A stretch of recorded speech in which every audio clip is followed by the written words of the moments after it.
Yo, what's going on, everybody? Welcome back here with another interview here with the reigning America East Defensive Player of the Year, Kellen Tynes. How's it going, man? Thank you for I'm coming. doing I'm doing good, and thanks for having me on. Appreciate it. No problem, man. So, how's it going? How's off season going? So, what's your off season routine? Off season's been good so far.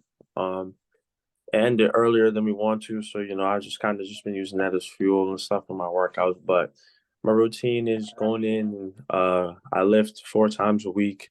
With our strength coach here is pretty good, trying to put on a little bit of weight, and then shooting the ball every day about like 300 to 500 shots 6 times a week. So just getting a lot of shots up, just getting comfortable, trying to work on new moves, add new moves, and just clean up my game offensively. Now, how do you balance like working out and shooting 300, 500 shots a day, like you said, with like school and schoolwork and homework Right, and stuff like that? right. It's not easy. I mean, I just kind of have like a routine and schedule for myself now. So, I think like a big part of it's time management. So, I think you manage your time wisely. Like you don't need to be in the gym for like 5 hours a day. Like 2 hours a day, you can get a lot of work done. And then, outside of class, just make sure you're staying on top of your schoolwork and stuff like that. So going back to when you first started playing basketball, when did you start playing basketball and what got you into playing basketball? Right. I've played a while since I was 3. My mom had a program at our community Y. It was called Little Dribblers for like people who were young and like getting into basketball. So she brought me there. Obviously, I was 3 years old, and then I've been playing ever since then. So I first started out, being coached by my mom, and then I just been playing since then. What's it like being coached by your mom? Like she, like you said, she had that like lead there. So what Right. was it like being coached by her? Was she hard on you? Like your hardest supporter? Like you gotta get better, you gotta get better. Right. Well, I was young, so I don't remember too much of it, but just I know she was definitely tough on me. My mom is she's a kind, caring person, but she definitely shows tough love, which I appreciate her for that. So I don't remember too much from back then, but I assume just based on how she is now, she was definitely tough on me, but in a good way and for the better. So you transferred from Montana State to Maine this past year. What led Yeah. to that decision to transfer closer to home rather than being in Montana? You're from Canada, so like, what was it like transferring kind of closer to home, and what led to the decision? Right. Well, I really enjoyed my time at Montana State. It was a great 2 years. I was a part of a championship team, and that was pretty special. But I just, wanted to be closer to home, and I felt, coming to Maine was just more suited to my play style. I came here mainly because of Coach Mark Wood, our head coach. He's a great guy, and he said that I would fit well within the system. And when I was in the portal, he was recruiting me and kind of, gave me a pitch that me and my parents really liked, and he said how I would fit within the system, and it worked out for the better. I read an article that said that you kind of already was close with Coach Mark Wood, and Hmm. as soon as you hit the portal and he got the job at Maine, he started hitting you up. So what was it like? Because that season, the whole team kind of left. So what Right, was it like having everybody new and gaining that chemistry? And it took you guys a minute to gain the chemistry, but when you did, you guys went on a little nice winning streak. So like, what was it like trying to gain that chemistry, and how hard was it?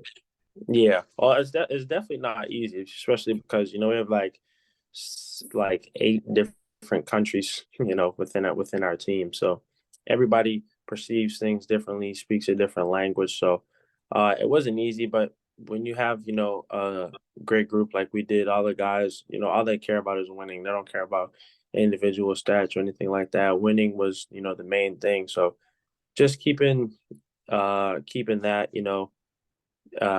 in our heads, making sure that winning is always the first thing, which we did. It made it a lot easier. And like you said, when we put it together, we went on a little run. So So what was it like just kind of getting to learn the different cultures?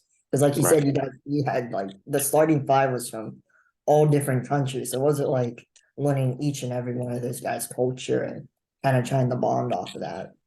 Right. It's different, but in a good way.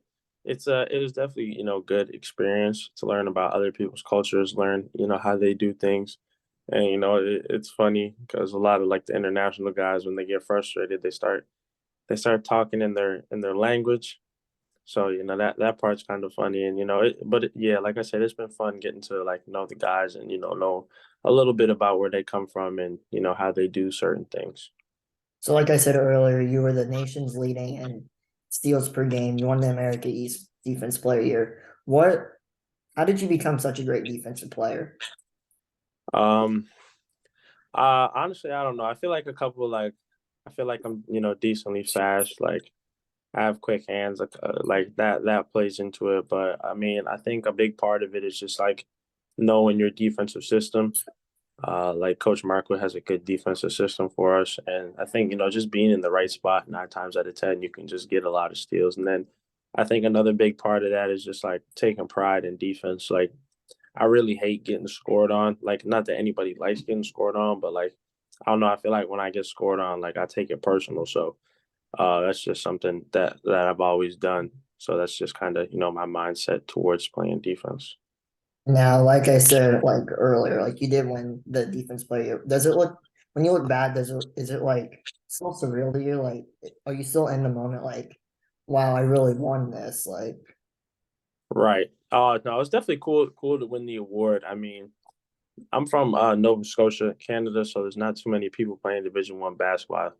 I think there's like one other. So on the men's side. So, it's pretty cool to be able to, play for Maine and be able to represent, where I come from and to win an award like this. It was a big blessing, but I just wanted to, win the conference, win the championship. So I kind of, put that award behind me pretty early because it was playoff time. It didn't go how we wanted, but, I was really focused on playoffs. So, I mean, I really haven't taken it in yet because I transitioned from focusing on playoffs to getting better for next season. So, but it's definitely been nice to be recognized for something you do. so I'm glad you mentioned your hometown, Nova Scotia. Is that how you say it, or Scotia, yeah, Scotia? My bad. yeah. No, you're good. So, like you in high school, there you made the All Canada games 2 times. You're the junior merit athlete in your city, and you're like on all defensive teams there. So, like, how was high school? How was it translating from high school to the college level? It's like a completely different game to be honest with you. Like high school and college, I feel like high school is more free flowing. You don't run as many plays. There's not as many defensive rotations, and and when you're in college, it's really like it's like down to like a specific detail, like the smallest things win games, like being in the right spot by like a couple feet, like the small things like that. In high school, it's not as like scout based, like we watch film, but it's not like scout based. In college, like film is like down to a player's favorite move, the shot they shoot most, all their percentages, and like every category. So it's more detail oriented in college for sure than high school. So, like back in high school, you played basketball and football. Did you ever play hockey in there? Because I know you're from Canada, so like I know that was Right. hockey's like your No, guys' sport. yeah, I thought about it, but unfortunately, I'm not a good skater, so I never played hockey. But it's fun to watch. I like watching hockey here at Maine, but no, I never played. I'm not that good at skating, so How hard is it to balance schoolwork with basketball? right. It can be tough at times because you miss, especially like in the non-conference, like you miss a lot of you miss a lot of school. But it's just like we have a lot of like things in place here at Maine, so you can get extra help when you need it. Our advisors are very good about being like in touch with our teachers and letting them know that we're going to miss class time. So it's tough, but we make it work. But we have a lot of help for sure. Now, what degree are you studying at Maine, and kind of like what job do you want to have if basketball did not pan out? Right. I'm taking business management right now, so if everything goes well, I should graduate next year. And outside of basketball, I always wanted to be a lawyer. I feel like that would be a cool job, interesting job, and one where you can help people. So That's It something I pays, want to be. it tends to pay the bills. So Yeah, yeah, that's like that one too. of the, that's like one of the ones to be like, oh, you probably do not have to worry about paying the bills much. Right, right. So what are some goals you have for the future of your playing career? Um, Next year, I mean, I haven't really thought too much about individual goals, but I just want to win the American East next year. That's my biggest goal. Get back to March Madness. That's just ever since I've been there for the first time, it's like an addicting feeling. So I mean, the biggest goal for me probably would just be do whatever I can do to help my team get back there. So, like you mentioned your mom earlier, and I saw Mhm. on Twitter right when you committed to Maine, she tweeted, "I always knew deep down you were a black bear." So, what was it like seeing her tweet that? Did she always knew you'd be like, "Oh, because I saw they recruited you a little bit in high school, Right, right. and she's like, was she like on the train like you should go to Maine back in high school or Yeah, honestly, my mom was because I took an official visit there or like in January before a lot of schools started like heavily recruiting me. So and she really liked it. Like it was close to home. It's a great place. It was a great atmosphere. But I felt like going to Montana State was better for me, and I felt like I made the right decision going there. But yeah, she just really liked Maine, and she always thought that would be a great fit for me. But it all worked out in the end. I ended up back here. So you guys have been able to play in some great arenas. Like I remember watching, like I'm an Ohio State fan, so I was watching your right. guys' game against us. I almost went, but it was on a school night, so I couldn't really get up Oh there. yeah, yeah. So I was watching. I'm like, I didn't know who you were at the time. Like this guy's actually really good. Like he's Right. destroying us. So I think you Thank you. stole it from like Bruce, then Roddy like twice Mm, from them. Then you stole one from like Felix or Zed. And I'm like, this guy's good. How come he's at like Power Five or higher mid major? So like, right. what has been the most loud arena you've been in? How like best experience? Um, I say Nebraska. Nebraska was pretty loud. We played there. Trying to think where else we played. That was away game. Binghamton. Binghamton was pretty loud. Vermont gets pretty loud. We played UMass Lowell in the playoffs. First game that was pretty loud. But most of the places we play at, fortunately, they have good crowds. So, but yeah, those would probably be like the top three. You guys get the I'm not sure like if I'm not mistaken, you guys get the return like your whole starting five. So like what's it like gonna be this offseason be like, okay, we don't have many new starters, so we can build on this chemistry and keep on building on. So how excited are you for the offseason? How are you trying to like get better as a team right now? I saw Right. you told me you guys had a scrimmage yesterday, so you guys have like scrimmages every week or Yeah, we play pickup twice a week, and we all our coaching staff is big on like individual skill development at this time, so we're not doing like a whole lot of team stuff. But if everybody gets better individually, then we'll come back better as a whole. But outside of that, like we hang out, we bond. So that I think that's a very underrated role. And being a good team is just like having a good relationship with the guys you're playing with. Because at the end of the day, I feel like the bond and strength you guys have as a team that's going to be what carries you to championship. yeah, for sure. So, what has been the best piece of advice somebody's given you in your college basketball, high school basketball career? Um, it's a good question. Uh, It can be in life in general. right. Um, I think the best advice I ever got was dream big dreams.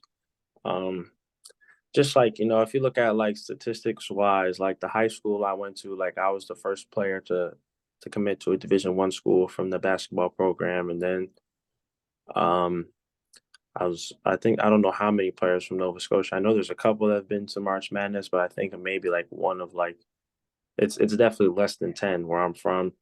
And being able to be defensive player of the year and all conference and finish off the season leading NCAA in steals, was a huge blessing. And I think if you like looked at me in high school, like I went to a high school in Canada, being from Nova Scotia, like you probably wouldn't have imagined like I would be here. But like the dream I have for myself just caused me to work, and I ended up here.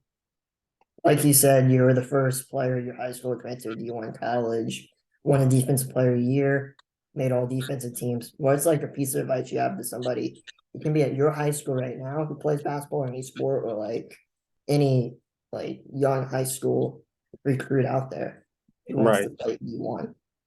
Um, Couple of things. I mean, the first thing I feel like is just have confidence in your game. I feel like anywhere you go as a freshman, there's going to be there's so much you have to learn, and I'm in my third year and I'm still learning so much every day.